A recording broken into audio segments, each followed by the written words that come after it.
Bueno, buenas tardes.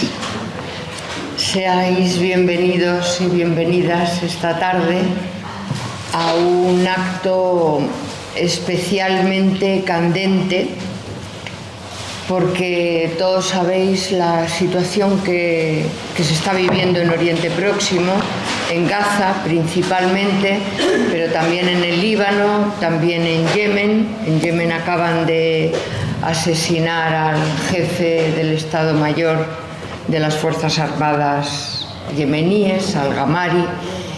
Hay una situación muy dura que efectivamente despierta muchos interrogantes, muchos. Ya a la hora de, cuando hayáis recibido algunos o algunas la convocatoria, hay muchos interrogantes que plantear esta tarde, ¿no?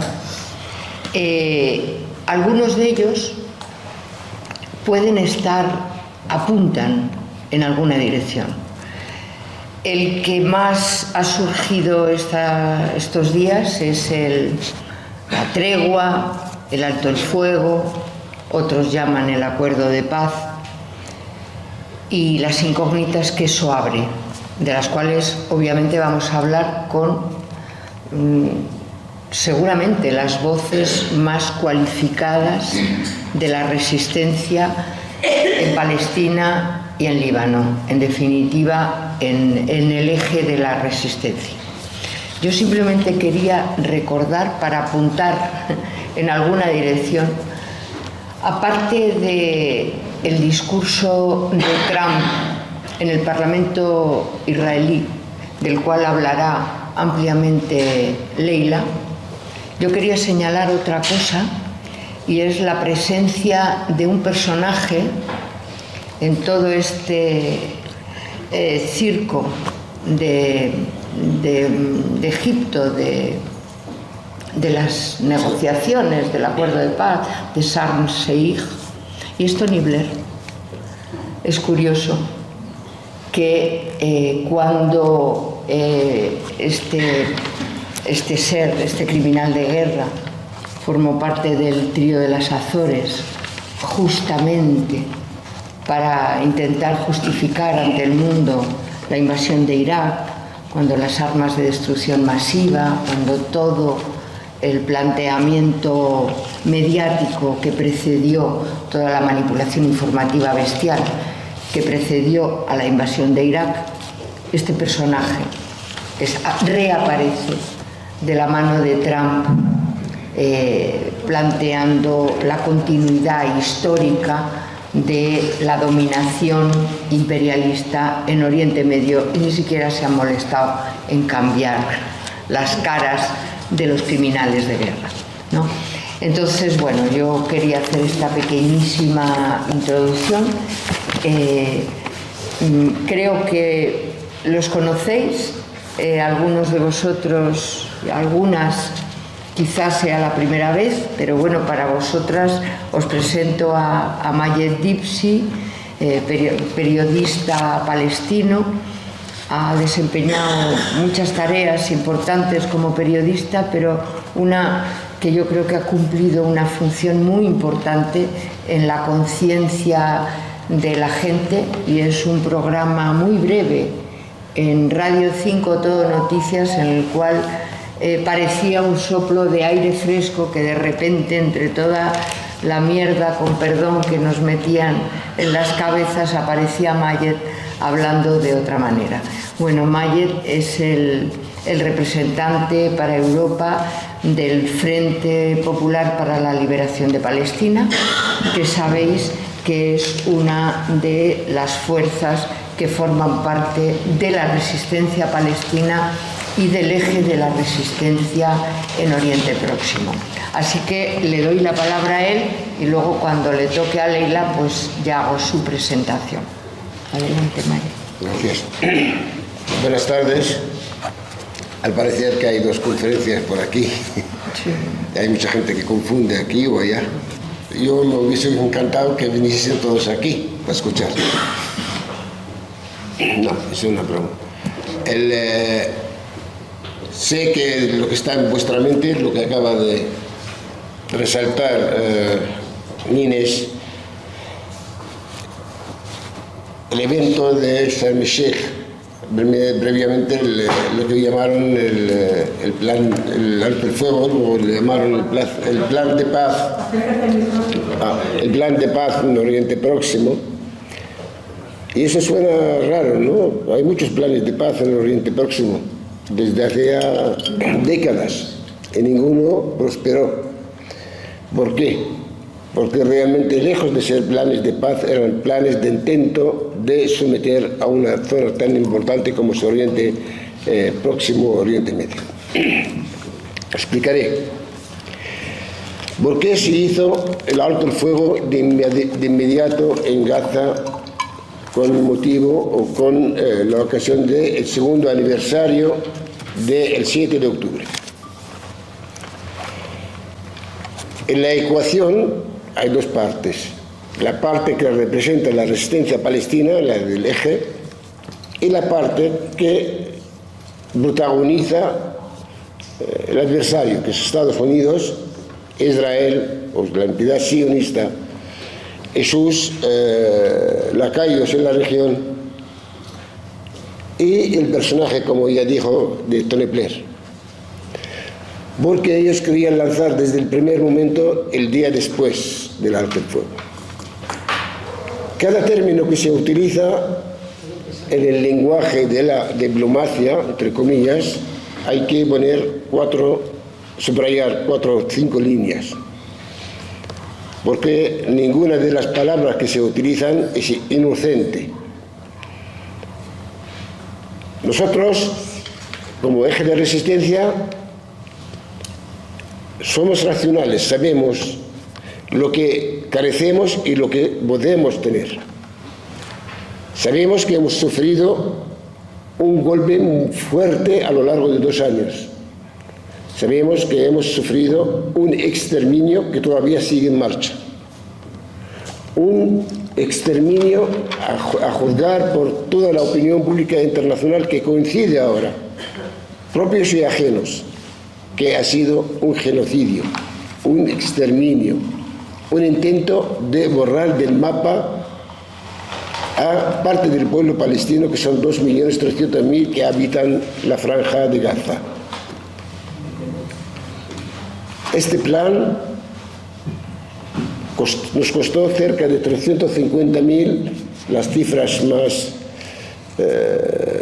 reducidas, entre muertos y heridos, la mayoría ancianos, niños y mujeres, civiles en definitiva. Ha sido destruido el 95% de Gaza. La franja de Gaza son 360 kilómetros cuadrados. Es la parte de la tierra del planeta más habitada por kilómetro cuadrado. Ha sido destruida por completo casi. Ha sido destruida la infraestructura sanitaria, educativa, los servicios, la propia y la internacional instalada en Gaza, hasta el punto de que se convirtió Gaza en una tierra inamovible, es decir, no se puede habitar, inhabitable. Sin embargo, no se han logrado los objetivos establecidos desde el día 8 de octubre. Esto es una de las razones del por qué se hizo el alto el fuego el 7 de octubre. Me explicaré con detalles. ¿Se nos oye? ¿No se oye? Un poquito más alto, Mayer. Bueno, tengo la garganta fatal. Acerca un poco más. Bueno, quería decir con todo esto, ¿ahora sí? Vale. Como dije, el hecho de que haya un alto el fuego, aunque precario, no es un regalo de Estados Unidos y sus centros de poder, ni Israel, ni la OTAN, ni nadie, sino ha sido la expresión disimulada del fracaso de sus propósitos. No quiero que se retumba también la voz. ¿Cómo? ¿Cuál era el objetivo del 8 de octubre? No el 7 de octubre. Ahora hablaré del 7 de octubre. Porque al principio, ¿os acordáis? Decían, el 7 de octubre ha sido la causa de lo que vino después, que Israel procedió a esta brutalidad como reacción, aunque desmedida, a una acción, entre comillas, terrorista de Hamas. Cuando el proyecto inicial del ejército de ocupación israelí no era, sino el pretexto, porque el plan de acabar con Gaza estaba establecido desde hace décadas o más. Y no solo en el caso de Gaza, sino también en el Líbano, del que hablará mi compañera Leila. Querían desterrar a la población palestina, 2.300.000, hacia el Sinai. Querían convertir Gaza en una riviera, un lugar turístico y de juego, un casino, al servicio de los negocios de Trump y compañía. Y en definitiva lo que pretendían es dar carpetazo a la causa palestina como tal. Hasta el 7 de octubre apenas ya se hablaba de Palestina, porque lo que estaba en juego, el acuerdo, le llamaron el acuerdo, el gran acuerdo de paz,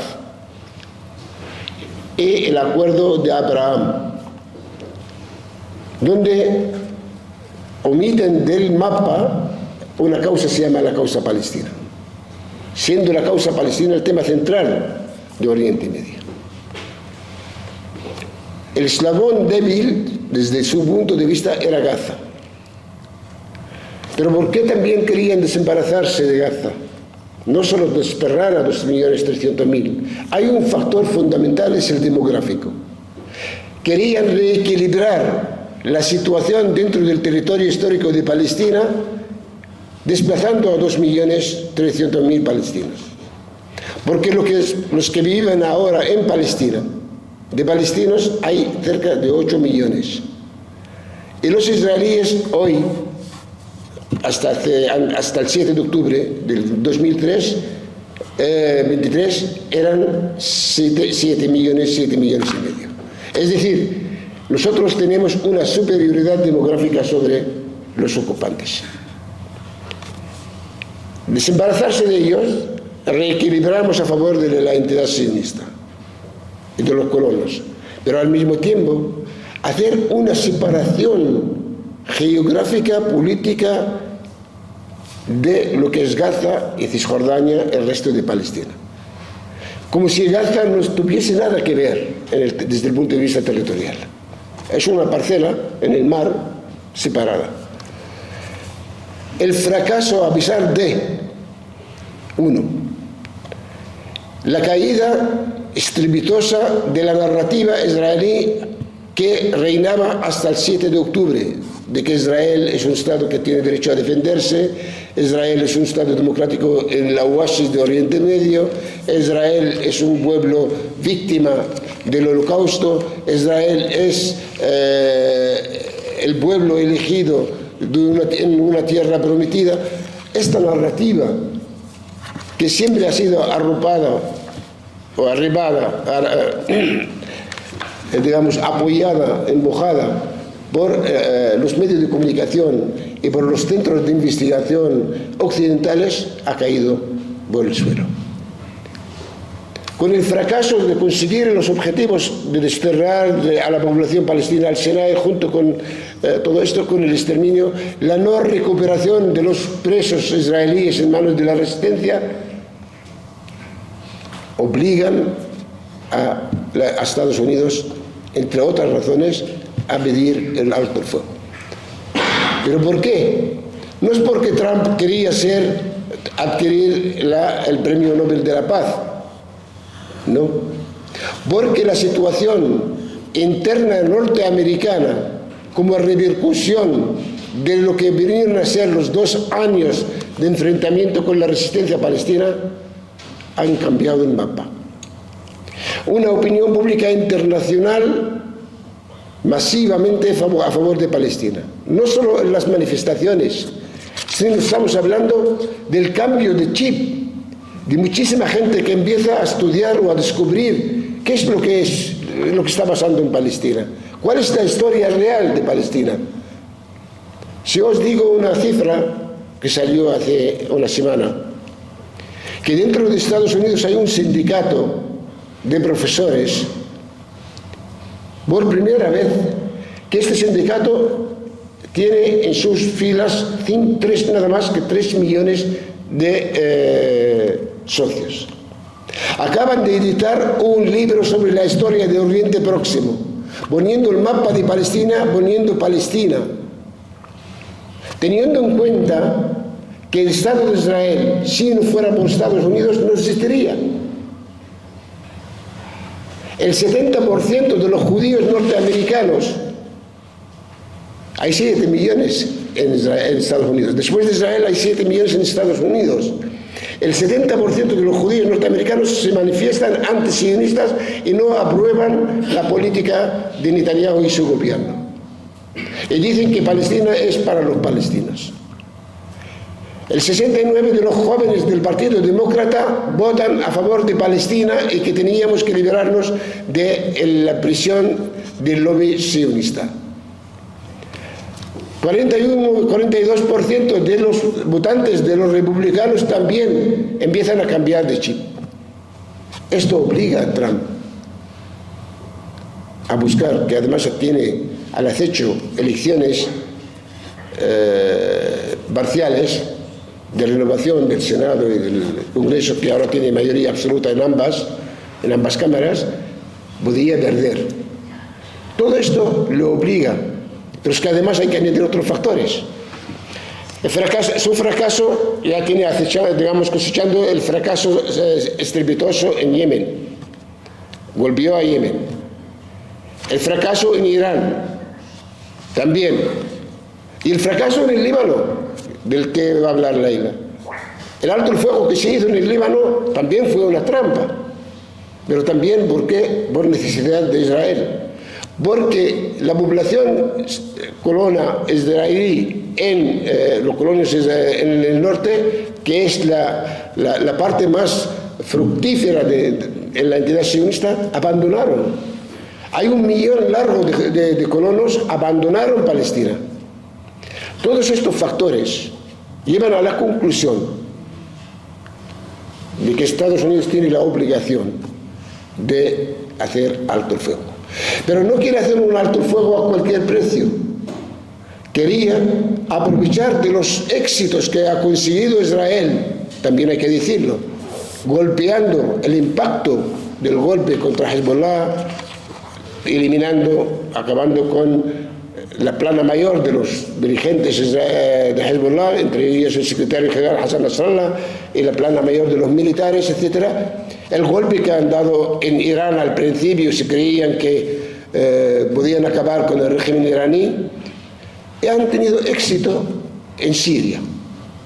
Todos estos factores les han llevado a la conclusión de que es el momento propicio para vender a la opinión pública internacional de que el eje de la resistencia ha perdido. Y es el momento de recuperar lo que hemos perdido a lo largo de estos 2 años.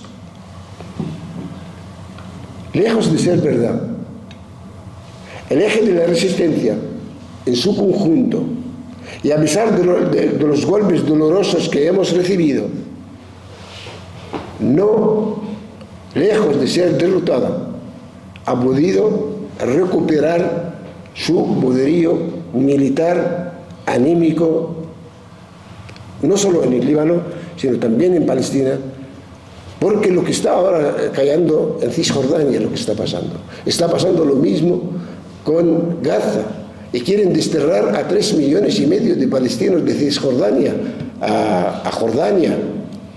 El plan grosero de Netanyahu de expandir el Estado de Israel entre el Tigris y el Éufrates, ocupar territorio de Egipto, de Siria, del Líbano, hasta de Arabia Saudí, ha metido el miedo en el cuerpo de los regímenes árabes que son cómplices hasta la fecha de las políticas norteamericanas en la región. En este contexto hay que entender el alto el fuego. Nosotros entendemos que el alto el fuego nos viene bien para respirar. Nuestro pueblo también son personas que necesitan la alimentación, necesitan curar parcialmente a sus heridos, atenuar el dolor insoportable que ha sufrido el pueblo. Pero también somos conscientes de que nuestro pueblo ha demostrado una resistencia heroica inigualable, aferrándose a la tierra, diciendo que nosotros nos identificamos con la resistencia, no nos apartamos, no la abandonamos. Eso es uno de los factores. La resistencia militar sigue intacta. Han perdido, claro que sí, cuadros militares, etcétera, etcétera, pero hasta ahora ha fracasado. Israel no estaba acostumbrada a hacer guerras de desgaste de 2 años, ni de 6, ni 1 año, ni 6 meses. Estaba acostumbrada a establecer aquella imagen de Israel todopoderoso, el que puede acabar con 4 regímenes árabes en 3 días. Esto se acabó. Y el desgaste se repercute en que el ejército israelí ahora está diezmado, y no exagero.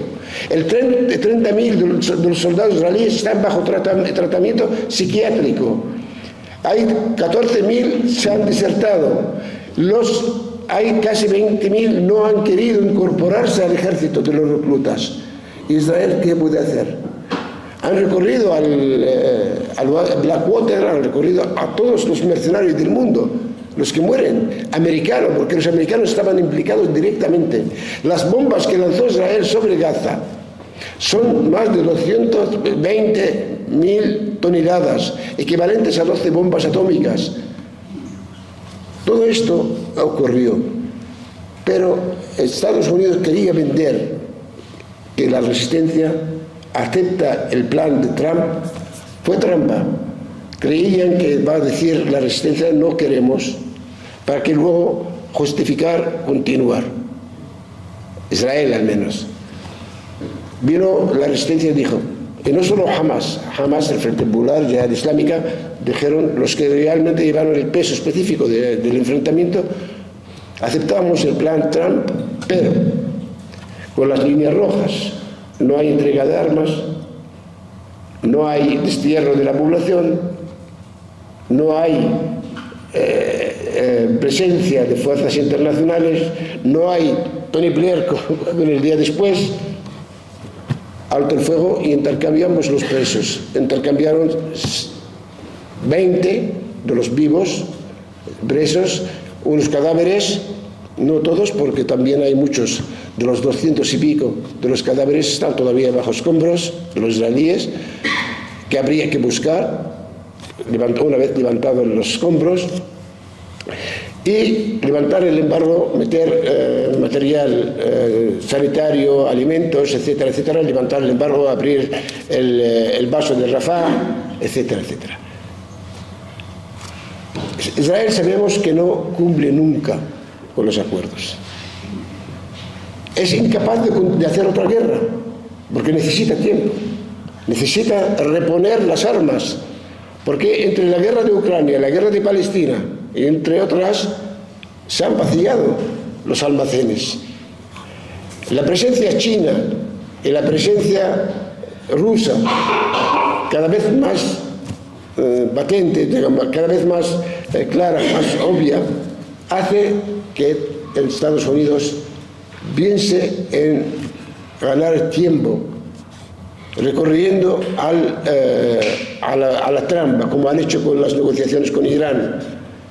Mientras estaban negociando, lo que ocurrió, permitieron a Israel atacar a Irán, creyendo que así, que el plan que llevaba más de 15 años estudiado, podían cambiar el régimen de Irán. Irán, lejos de ser derrotado, ha protagonizado una guerra de 12 días, según el jefe de Estado Mayor israelí y según altos cargos militares norteamericanos. De haber continuado otros 3 días, Israel había desaparecido. Eso es una realidad. Pero Irán también necesitaba. El golpe que ha recibido no era un golpe fácil. Han sido eliminados a una plana mayor, la vieja guardia de Irán. También han descubierto al después que había más de 35.000 espías y colaboracionistas de Estados Unidos en Irán. Había muchas cosas. Han podido neutralizar la defensa aérea. Todo esto ocurrió. Y Irán necesitaba recuperarse. Y esto, de hecho, es lo que está haciendo y lo que ha hecho. Lo mismo pasó en el Líbano y lo mismo pasa en la resistencia palestina. Los regímenes oficiales árabes que han sido cómplices de los norteamericanos por el temor, por un lado, al plan israelí, pero al mismo tiempo no pueden salir de la tutela norteamericana. Esta es la situación en la que estamos hoy. Un estado caos que nos han querido vender el derrotismo, que nosotros asimilemos que estamos derrotados, porque, claro, se justifican, hoy han matado al jefe de Estado Mayor yemení. Ayer mataron a 10 personas en Gaza. En Líbano todos los días hay incursiones y bombardean. Siguen teniendo superioridad técnica, aviación, satélites, y pueden golpear, pero no pueden hacer la guerra, no pueden invadir, no pueden mantenerse, porque es que para ocupar hay que tener un ejército para la ocupación. La ocupación es una cosa, golpear, destruir, ya está. O es otra, que tú puedes golpear y conseguir efecto sobre el adversario. Esta es la situación en la que estamos. Solo decimos el eje que está en buena salud, a pesar de los golpes que ha recibido, y que vamos a ganar la futura. No es el fin de la historia, la guerra próxima está al acecho y ya veremos, porque son muchas de las cosas que nos esperan en los próximos meses. Muchas gracias.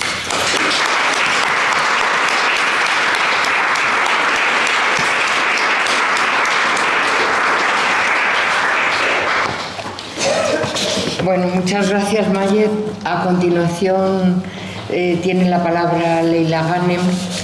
Leila es libanesa, es redactora en jefe de una revista llamada Badael, de mucha importancia en Oriente Próximo.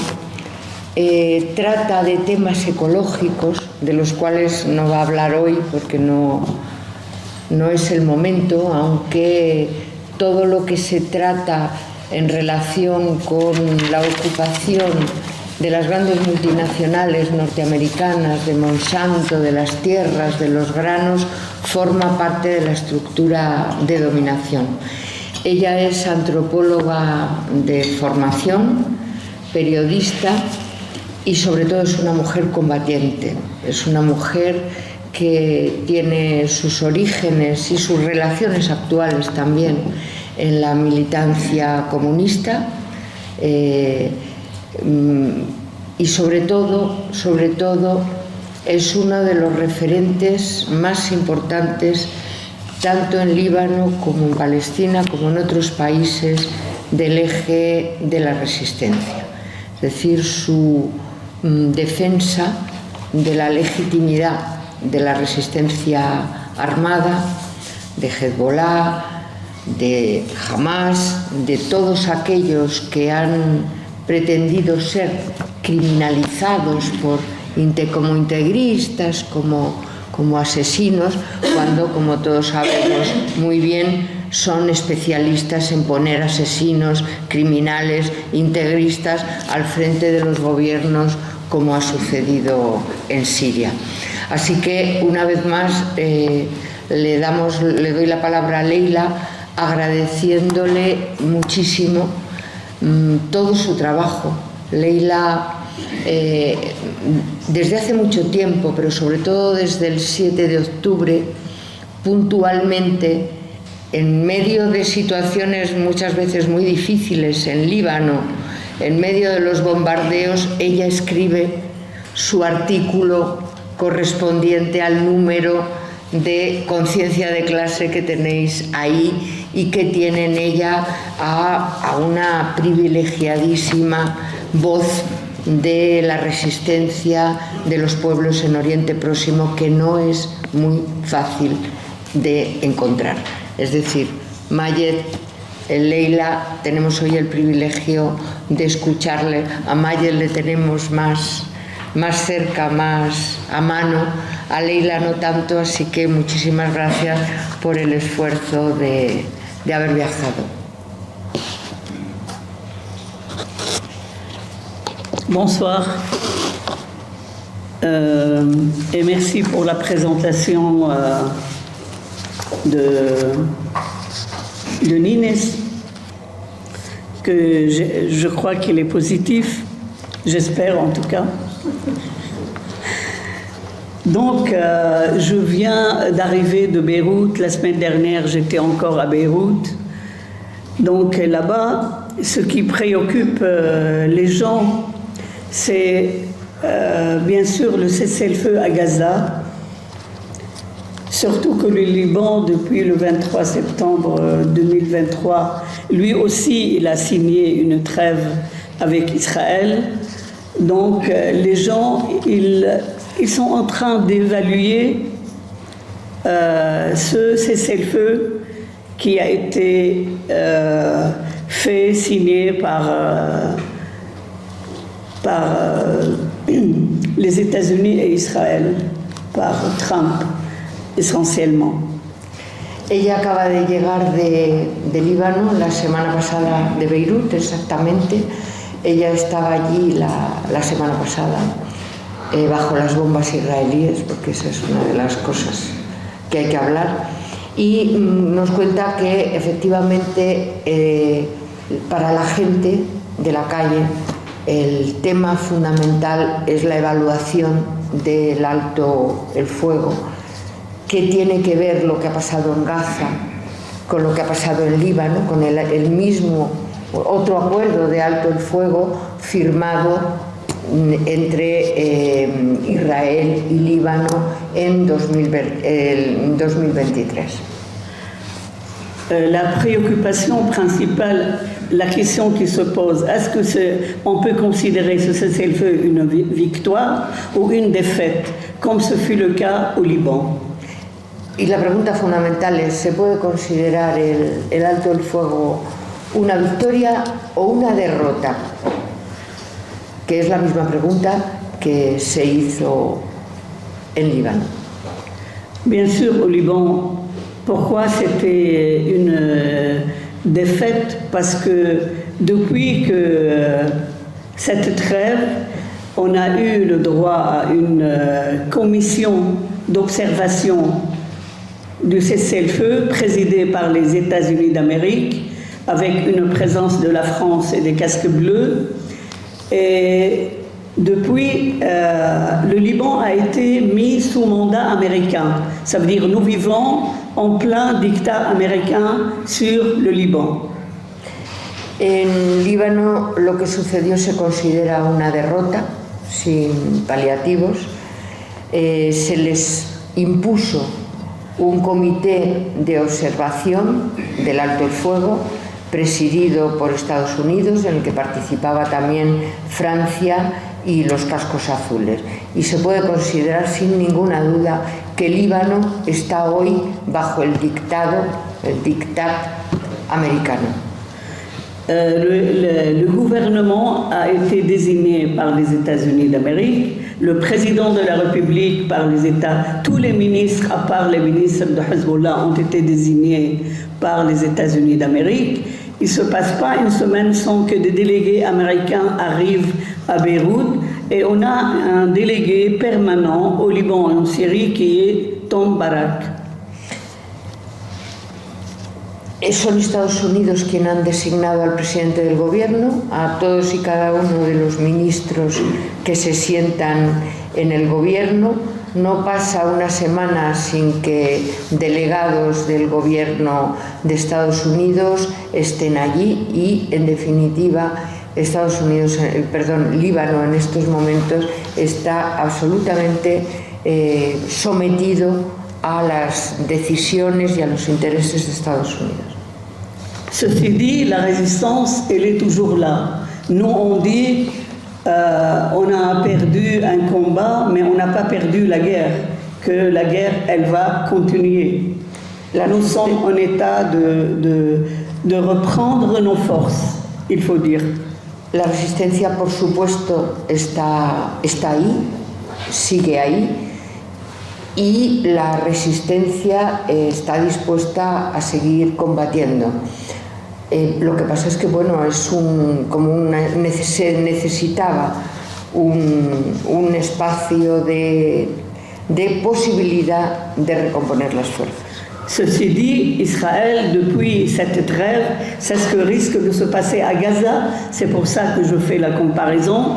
Ils ont violé l'accord de cessez-le-feu 1800 fois minimum.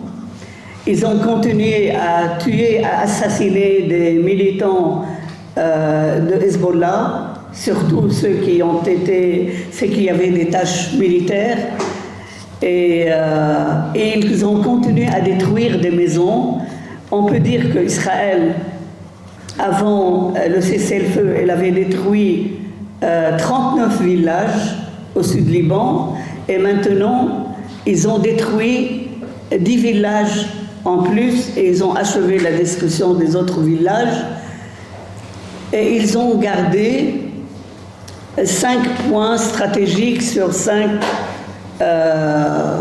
hauteurs sur toute la frontière du sud Liban.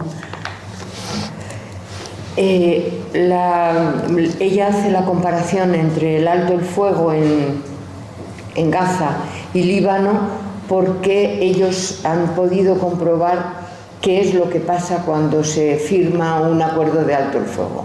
Y efectivamente en Líbano, desde que se firmó el acuerdo de alto el fuego en 2023, 1800 veces al menos se han violado los acuerdos de alto el fuego. Diariamente Israel mata a militantes de Hezbollah, sobre todo aquellos que tienen responsabilidades militares, selectivamente, en fin, con técnicas sofisticadas de identificación, y continúa la destrucción de barrios, de casas. Y para daros una idea, en Líbano han desaparecido 39 pueblos totalmente, absolutamente, y en los últimos días han desaparecido 10 más. Donc, on se demande pourquoi Hezbollah, qui a toujours une force militaire importante, pourquoi il n'a pas répondu à ces provocations israéliennes.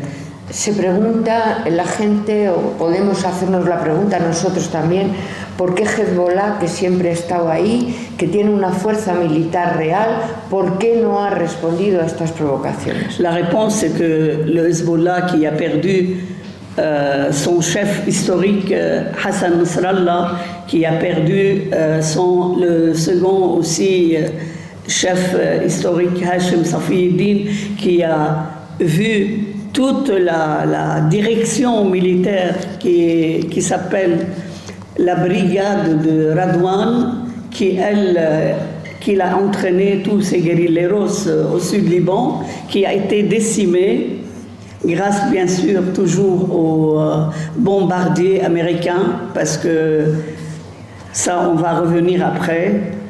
Nous on ne combat pas Israël.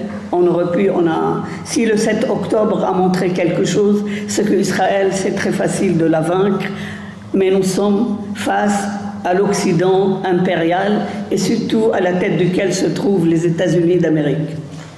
La respuesta es que Hezbollah ha sufrido pérdidas importantísimas, es decir, fue asesinado su jefe militar y político, Hassan Nasrallah, el segundo jefe también. La dirección militar, se llama la brigada Radwan, ha sido diezmada, y aunque ella volverá después sobre este tema, lo que es evidente es que en Oriente Próximo no se está luchando solamente frente a Israel, sino que está luchándose contra todo el imperialismo occidental. Si algo mostró el 7 de octubre es que no es difícil vencer a Israel. A Israel se le puede vencer en unas semanas, si no fuera porque efectivamente Israel cuenta con el apoyo de todo el imperialismo estadounidense y occidental. Donc la résistance, elle a besoin de reprendre son souffle parce que tous les liens entre les différentes organisations de la résistance ont été complètement perturbés. Donc c'était normal, c'était très coûteux de perdre tous ces gens, mais ils ont besoin de reconstruire leur réseau, surtout qu'il y a eu pas mal d'infiltrations vues au décalage très important du point de vue technologique, parce qu'Israël, elle a pu avoir toute la database des Libanais, pas seulement des résistants, même des citoyens libanais, grâce aux 131 satellites qui couvrent le ciel libanais. Et grâce aussi aux forces fascistes qui sont à l'intérieur du pays, qui ont donné tous les databases de la sécurité sociale, des numéros de téléphone, de toutes les fiches des hôpitaux, les plaques des voitures, etc. Donc, Israël a pu avoir en se basant sur ses alliés à l'intérieur du pays, une database qui lui a permis d'infiltrer à une large mesure. Tout ça, il fallait réorganiser ça à l'intérieur de la résistance. Lo que es cierto es que la resistencia necesitaba recuperar el aliento. Los golpes recibidos no hay que negar que han sido muy fuertes. Además, esos golpes han sido posibles porque han recibido infiltraciones muy importantes, infiltraciones que exigen en estos momentos la reconstrucción de todas las redes organizativas que tenían, que en función de traidores internos y de 131 satélites que están sobrevolando el cielo del Líbano, han podido tener los datos, la database, los datos fundamentales de identificación de personas que en esa recopilación no solamente han sido satélites, sino que han colaborado decisivamente fuerzas fascistas, falangistas, que además tienen ese mismo nombre, que están en Líbano con características igual a los de aquí, y que han tenido datos de la seguridad social, matrículas del coche, teléfonos, hospitales, es decir, el golpe recibido ha sido muy fuerte y efectivamente era necesario recomponer toda esa situación. Je voudrais que vous sachiez, avant d'aller plus loin, que lorsque je parle du Liban, je parle de la Palestine. Tout ça, nous, on affronte le sionisme et l'impérialisme parce que le Liban, ou bien une partie du Liban, parce qu'à vrai dire, au Liban, il y a eu toujours deux projets politiques. Un projet anti-impérialiste, anti-sioniste, et un projet pro-occidental. Donc, la Palestine, elle est notre boussole. Elle a toujours, pour la gauche libanaise, pour les forces progressistes, notre boussole essentielle, c'est la Palestine et la libération de la Palestine. Et si on a perdu le chef de Hezbollah, si on a perdu toutes ces forces politiques, si on a perdu 7000 martyrs au Liban, c'était parce qu'on a décidé d'entrer dans une guerre de soutien à Gaza. Donc c'est un même combat. Le Liban, la Palestine, c'est un même combat. C'est pour ça que je m'attarde à vous parler du Liban. C'est comme si je parle de la Palestine. Ella está explicando que cuando ella habla del Líbano está hablando de Palestina. Es decir, no hay luchas diferentes, no hay, a pesar de las fronteras artificiales que impuestas, los dos pueblos son un solo pueblo que está luchando contra el sionismo y contra el imperialismo. En Líbano siempre ha habido históricamente dos proyectos. un proyecto que en diferentes etapas históricas tenía diferentes versiones, pero que su contenido era fundamentalmente antiimperialista y antisionista, y un proyecto de aceptar y de hacer negocios y de someterse al imperialismo occidental. Y que ella recuerda que el eje central, el núcleo, el corazón, el cerebro de toda esta lucha es la defensa de Palestina y el derecho de Palestina a la liberación.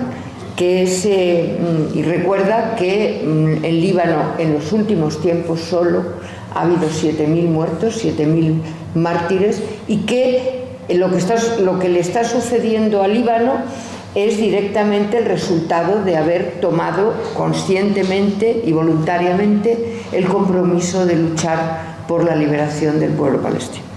Et même lorsqu'il y a eu une guerre civile au Liban entre 75 et 93, l'essentiel c'était la division des Libanais sur l'accueil de la résistance palestinienne armée au Liban.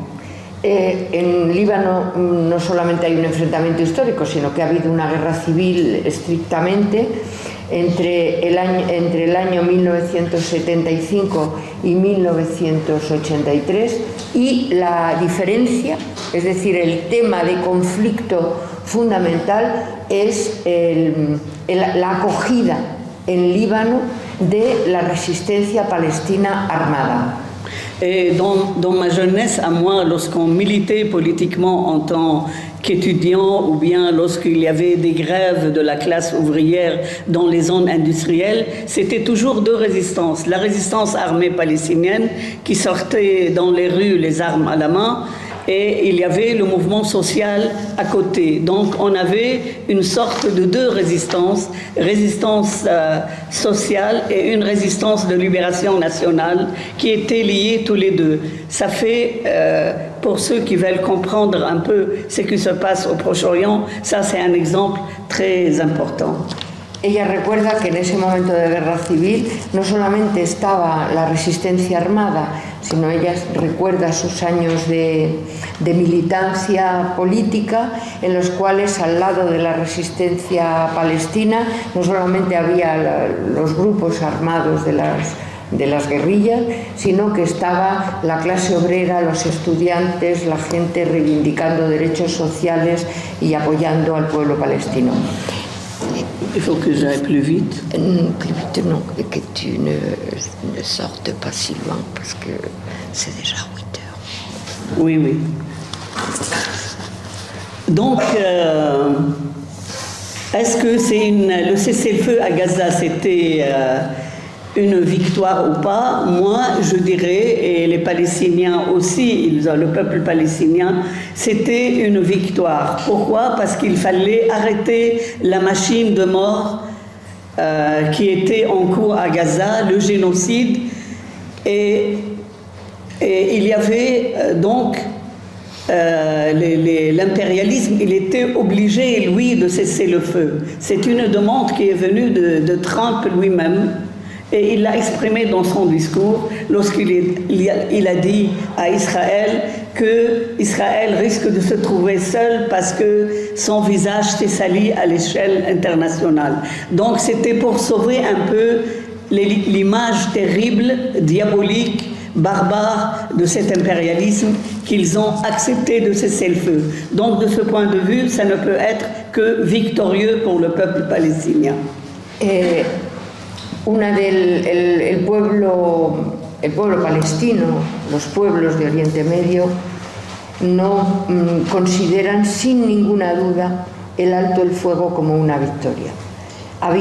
Era necesario parar la maquinaria de la muerte, pero sobre todo existe la conciencia de que la realidad era que a Israel le han impuesto el alto el fuego porque era imposible para Estados Unidos y para el imperialismo de la OTAN, etcétera, seguir apoyando a un régimen que a la cara del mundo era el régimen más criminal, que era la cara más sucia del capitalismo, del imperialismo, del sionismo. Es decir, que la derrota a la escala de la opinión pública mundial ha sido total y ha sido uno de los elementos fundamentales que han impuesto el alto el fuego, porque no se podía seguir manteniendo una situación semejante. Donc, trois raisons essentielles ont obligé l'impérialisme à cesser le génocide de Gaza. C'est la résistance du peuple palestinien qui a, dès le début, il a refusé le projet d'exil. On a voulu chasser les Palestiniens de leur terre, donc le fait de rester sur la terre de la Palestine, c'était une victoire pour ce peuple. Hay tres razones por las cuales se puede considerar una victoria lo que ha sucedido con el alto el fuego, a pesar de todo lo que ella ha dicho antes, de comparación de qué ha pasado con el alto el fuego en Líbano, es decir, a pesar de todo eso, ¿no? En primer lugar, es la resistencia del pueblo palestino, de la resistencia no armada, digamos, la resistencia del pueblo palestino, que en 2 años, o sea, eso os lo digo yo, si hubiera habido un cachito así de manifestación pidiendo que cesara la guerra contra Israel, de pedir que eso se parara, imaginaros cómo hubiera salido en todos los medios de comunicación. Es decir, el pueblo palestino ha resistido, unido en las condiciones que todos hemos visto, unido a su resistencia. Écoutez, il suffit de regarder les chiffres. Moi, je n'ai pas voulu, peut-être vous êtes au courant des chiffres des massacres qui ont eu lieu en Palestine. Vous savez qu'il y a eu, on parle de 67 000 victimes. Ce n'est pas vrai. Tous les jours, maintenant, vous allez découvrir que ces chiffres, ils sont très minimisés parce que il y a la revue britannique The Lancet qui a fait des enquêtes, et il y a beaucoup aussi des associations de la société civile, des jeunes Libanais palestiniens qui ont essayé. Il y a le médecin Mostafa Barghouti qui a aussi une NGO qui ont comptabilisé les pertes. Donc, The Lancet parle de 600 000 victimes. 600 000 victimes. Ce n'est pas 160 000 ou 200 000, c'est 600 000 victimes. Uno de los temas que muestra la resistencia del pueblo palestino es su oposición al exilio. Todos hemos visto que efectivamente han salido pues cuando no han podido más, pero apenas se había oído el rumor del alto el fuego, han vuelto a su casa, es decir, han vuelto a sus escombros, pero a su tierra, en definitiva. Todos hemos visto el nivel de la masacre. Las cifras de 67.000 víctimas están muy, muy lejos de la realidad. Son las víctimas contabilizadas que se podrían, con cadáveres reconocibles, que asistían a los hospitales o que se podían encontrar por la calle. Lo que hay bajo los escombros es muchísimo más. Es decir, que la revista Lancet ha dado la cifra de 600.000 personas asesinadas. Es la misma cifra que ha utilizado Francesca Albanese, la relatora de Naciones Unidas, y las que están reflejando la realidad de lo que se va a encontrar cuando se levanten los escombros. Il y a 2760 familles qui ont été complètement effacées de registre, imaginez, disparues à jamais. Hay 2.700 familias que han desaparecido por completo. Y hay que decir que las familias árabes, las palestinas, no son de 3 o 4 miembros, son familias muy grandes. Y de esas 2.700 no ha quedado vivo ni un solo miembro. Lorsqu'on vous parle de 20 000 enfants tués, on oublie qu'il y a autant des enfants mutilés qui ont perdu les membres, les hauts membres ou les pieds. Cuando se habla de 20.000 niños asesinados, se olvida los mutilados, que hay otro tanto, por lo menos, de niños que no tienen brazos, que no tienen piernas. 470 personnes sont mortes de faim devant nos yeux, dont 146 enfants. C'est ça la résistance du peuple palestinien à tout ça. Mort de soif, mort de faim. La resistencia del pueblo palestino no solamente ha recibido los bombardeos, sino ha habido una guerra de hambre, una guerra de sed delante de los ojos de la gente, de los medios de comunicación. Se ha visto las personas, entre ellos 146 niños muertos estrictamente de hambre. Ce que vous voyez devant vos écrans ou par vos téléphones, nous on l'a vécu en direct parce qu'on recevait tout le temps des informations très crues.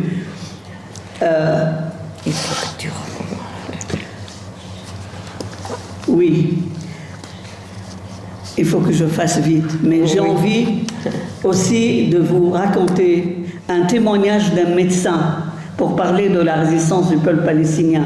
Un médecin français que j'ai rencontré à Paris, qui nous racontait le sadisme que font les Israéliens vis-à-vis de ces Palestiniens.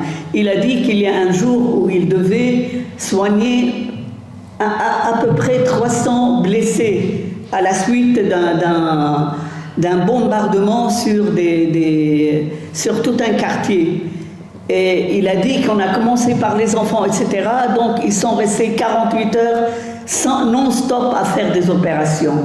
Et à la fin de tout ce travail, le médecin, il a dit qu'on a entendu des enfants crier à l'extérieur de l'hôpital, qu'il a voulu sortir, regarder c'est quoi ces enfants encore qui hurlent.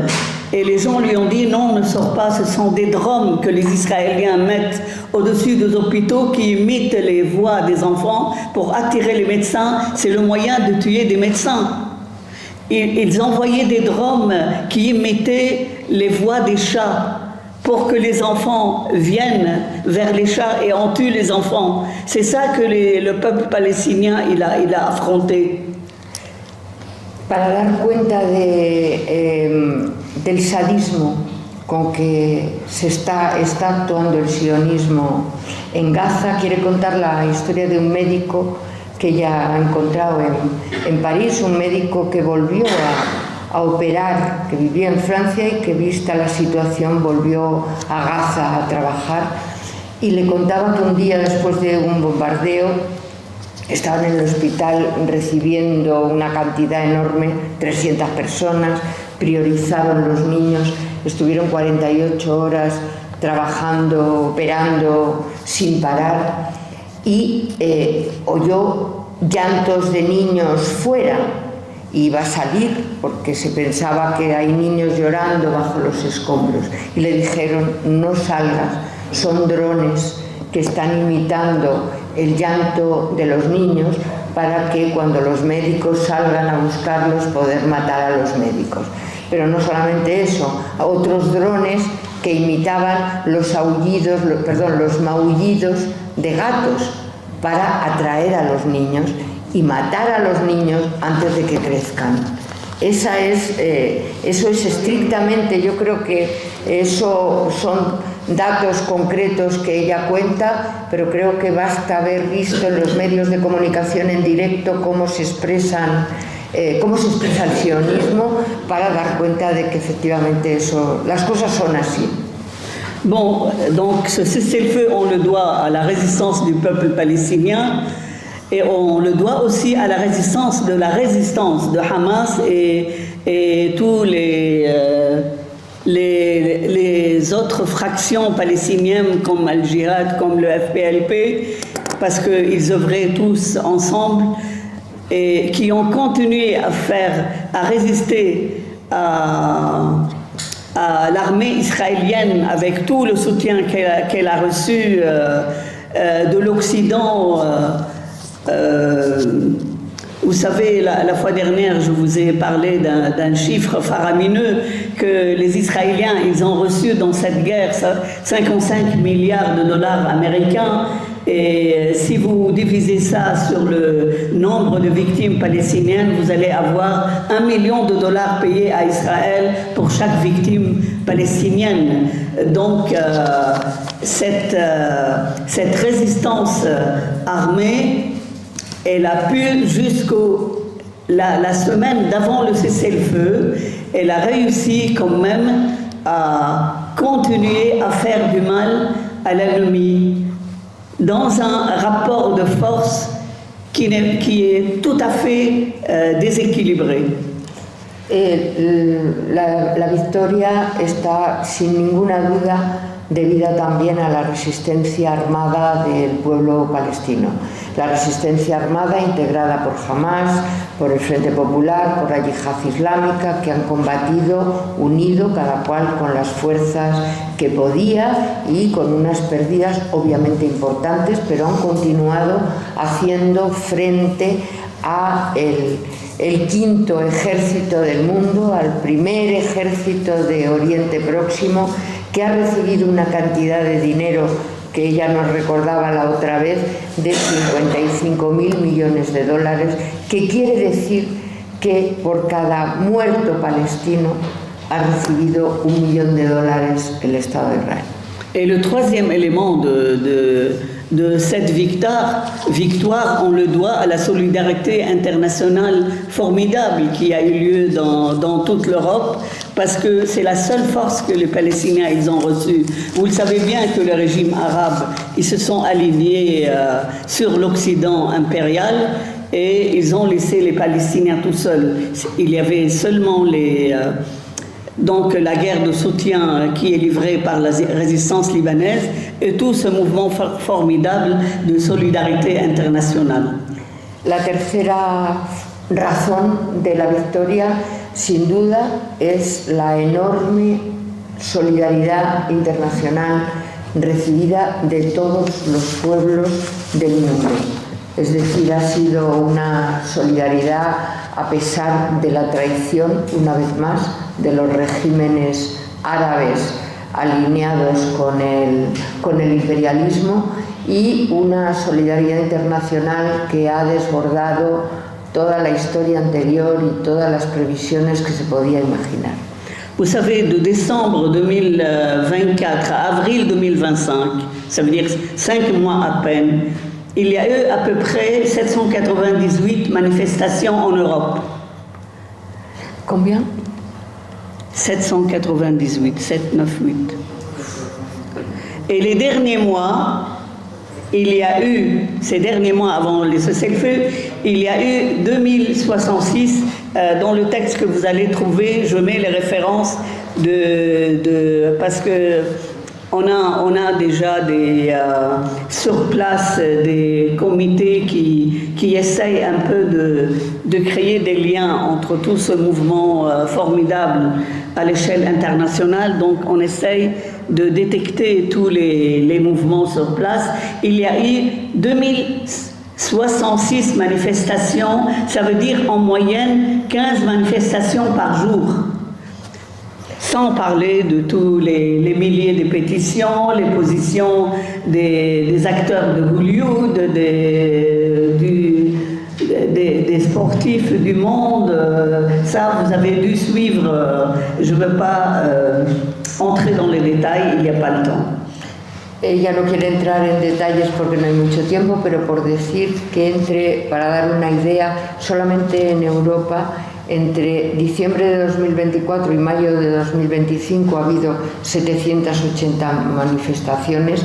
En esa misma época en el mundo ha habido 2.066 manifestaciones con datos recogidos en todos los lugares, solamente manifestaciones, es decir, aparte de todas las acciones de solidaridad, de bloqueo de puertos, de bloqueo de de bases militares, de bloqueo de actividades deportivas, de las cuales algunas de ellas hemos tenido por aquí noticia.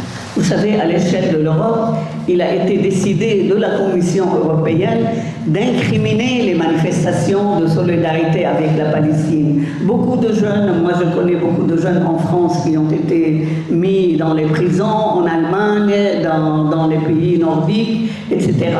Et il faut se demander pourquoi incriminer la solidarité de la Palestine. Parce que ça met en question l'hégémonie de l'Occident, l'hégémonie de l'homme blanc qui a été mise à nu par sa fausse démocratie, sa fausse défense des droits de l'homme. Donc, il y avait cette peur de l'Europe et de le monde occidental que son hégémonie ne se rétrécisse. C'est pour ça qu'il y avait une seule lutte a Gaza et en Europe contre les mêmes prédateurs, les mêmes barbares. ¿Por qué la Comisión Europea ha decidido reprimir las manifestaciones que ha habido con decenas, a veces centenares de detenidos en Francia, en Gran Bretaña, en Alemania? ¿Por qué? ¿Por qué se reprimía la solidaridad con Palestina? La respuesta es que efectivamente, lo mismo que los pueblos hemos estado descubriendo la relación entre la lucha del pueblo palestino, lo que estaba haciendo el imperialismo al pueblo palestino y lo que nosotros estábamos viviendo en nuestros derechos sociales, en la opresión laboral, etc., eso mismo lo ha descubierto la burguesía, y obviamente ha sido muy consciente de que lo que se trataba con la solidaridad con Palestina no solamente era una solidaridad de lucha por un pueblo que está sufriendo, sino que se iban descubriendo relaciones entre lo que es la hegemonía imperialista occidental y sobre los pueblos, nuestros pueblos aquí, y sobre el pueblo palestino en Gaza y en Cisjordania y en Líbano. Vous savez, il y a eu une sorte d'identification, parce que ça fait 30 à 40 ans que les masses européennes luttent contre le système capitaliste sur place qui devient de plus en plus répressif et austère, et à chaque fois que les gens manifestent dans la rue, on leur dit non, les décisions, c'était devenu des États répressifs, des États qui n'ont pas de décision politique. La décision politique, elle a toujours été prise par la Commission européenne, les décisions économiques par le Banque mondiale, par la bourse, par le FMI, etc. Donc, les gens, ils ont compris que cette sauvagerie avec laquelle on traite Gaza, c'est la même sauvagerie qui s'est adressée aux masses, qui a fait de la casse sociale pendant 30 ans. Ça veut dire qu'ils ont cassé une lutte qui a duré 200 ans de lutte des masses laborieuses en Europe. Elle a été complètement brisée, sapée pendant les 30 dernières années. Donc les gens, ils ont fait le lien entre cette sauvagerie qui est faite au grand jour à Gaza, pas en cachette. Ça veut dire, nous, on voyait qu'ils voulaient nous faire peur pour qu'on se taise sur nos revendications à l'intérieur du système capitaliste. Ha habido una especie de identificación importantísima, una especie de condensación de razones entre los pueblos. Por ejemplo, en Europa hemos visto en las últimas décadas cómo se quebraban rápidamente las conquistas de 200 años de luchas de la clase obrera, y que cómo esa conciencia que el pueblo palestino ha despertado con su lucha ha permitido que nosotros viéramos en vivo y en directo qué cara criminal, sádica, bestial tenían esos mismos pueblos que estaban convertidos, esos mismos gobiernos autoritarios que que nos reprimían en Europa, cómo llegaban a cotas de brutalidad esas mismas gentes con el pueblo palestino. Entonces ese paso de la solidaridad compasiva, digamos, con un pueblo que sufre, a la solidaridad política, al comprender que es una misma lucha, ha sido un paso decisivo, importantísimo, y que está detrás de esa decisión de los gobiernos de intentar reprimir la solidaridad con el pueblo palestino en Europa.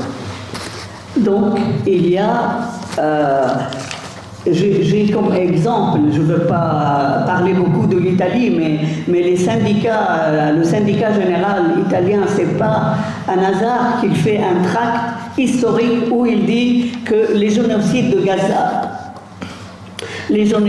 Gaza, il est en liaison avec notre lutte, nous, de classe. Oui, digo yo.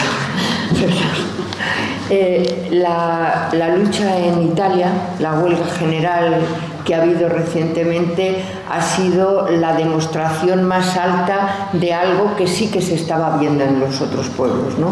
Pero la clase obrera italiana en este sentido ha tenido la clarividencia de decir con toda claridad que la lucha del pueblo palestino y la lucha de la clase obrera italiana, de los estudiantes, de los estibadores, de la gente que estaba luchando contra la privatización de la sanidad, de la educación, de las pensiones, era una misma lucha.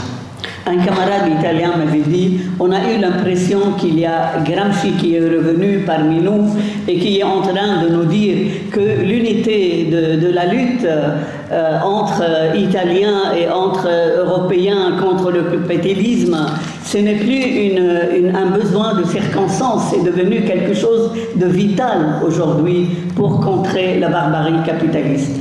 Un camarada italiano le decía que en Italia se tenía la sensación de que había resucitado Gramsci para decir al pueblo italiano que la unidad dentro del pueblo italiano contra el capitalismo, la unidad del pueblo italiano con otros pueblos del mundo contra el capitalismo, se había convertido en una necesidad urgente y acuciante. Donc, je veux finir par dire que Gaza, elle a toujours besoin de nous, que là on est dans la phase première, la phase du cessez-le-feu, mais la deuxième phase, il y a un comité qui comme c'est le cas au Liban, qui va se mettre en place.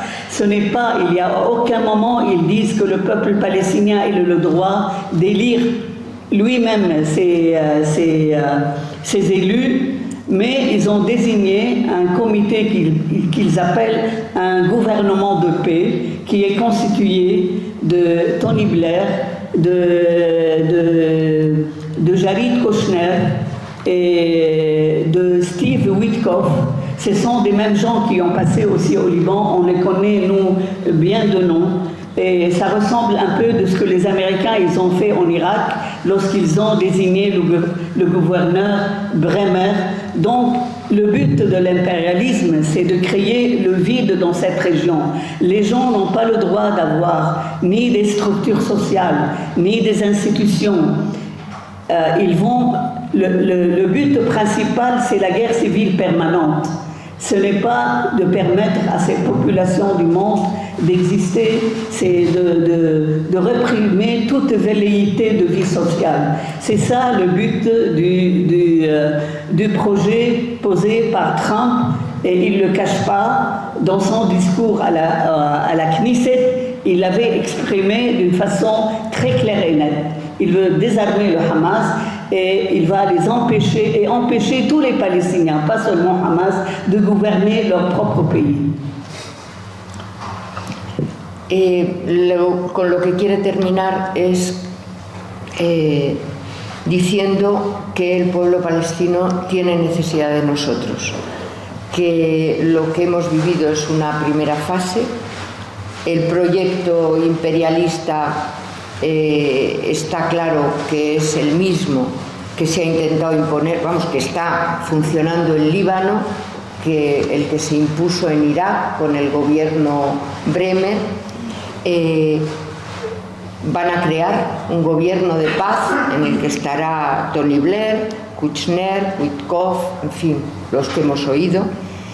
De lo que se trata, y la Gaza arrasada es el mayor símbolo del objetivo que tienen ellos de crear un vacío, es decir, la nada y la destrucción de cualquier estructura social de vida, bueno, no lo ha dicho ahora, pero está escrito en la entrevista, las universidades, las escuelas, los hospitales, las instituciones, las viviendas, es decir, de crear un vacío absoluto de la estructura social y de intentar que haya una guerra civil permanente entre los pueblos. Ese es el proyecto que tienen claramente y es del cual ella lo insiste, no va a haber tiempo para que ella lo explique, pero por favor escuchad el discurso de Trump ante el Parlamento israelí. No tiene desperdicio.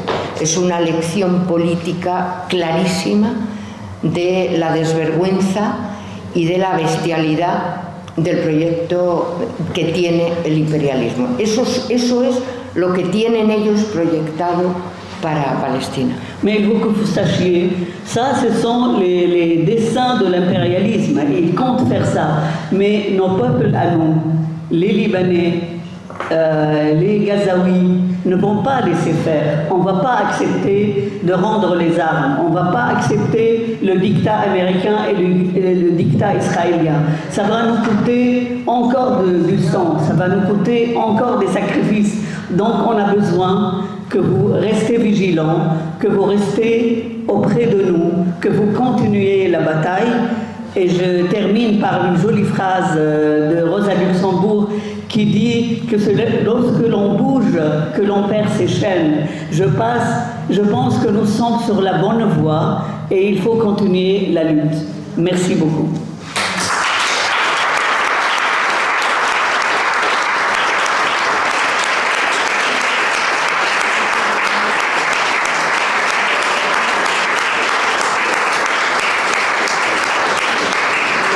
Bueno, traduzco para terminar. Efectivamente ese es el proyecto del imperialismo, pero nosotros no vamos a permitir que ese proyecto se lleve adelante, no vamos a entregar las armas, no vamos a aceptar ese proyecto, pero necesitamos que estéis ahí, necesitamos que estéis cerca de nosotros, que estéis vigilantes. Y la frase de Rosa Luxemburgo con la cual ha terminado, es decir, los pueblos que no se mueven no sienten las cadenas. Nosotros necesitamos movernos con mayor fuerza para romper las cadenas de dominación que oprimen allí y oprimen aquí. Así que ese ha sido